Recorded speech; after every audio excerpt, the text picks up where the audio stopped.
Hi guys, বন্ধুরা সব কেমন আছো? আমি আবার চলে এলাম। এই একটা রোড সিরিজের বক্স কাট আমাদের সে শক্তি মিস্ত্রি যে বাই কালার করছে, দেখো আমাদের আর্টিস্ট লেগে গেছে বাই কালার করতে।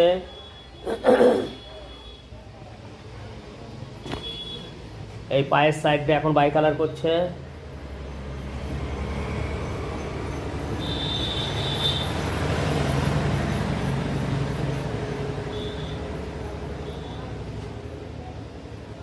এখন ওই সাইড বাকি আছে।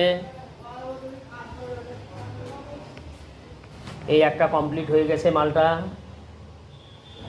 এইটার পরে এটা ধরেছে, তারপরে এটা মাথারটা নেবে। এটা হচ্ছে মাথার পার্ট। এটা যখন দেবে তখন আবার একটা ভিডিও করে দেব। একটা একটা পার্টে পার্টে দিচ্ছি ভিডিও। গুড আফটারনুন বন্ধুরা, সবাই ভালো থাকবেন, সুস্থ থাকবেন। শেষ করলাম ভিডিও, নইলে বড় হয়ে যাচ্ছে।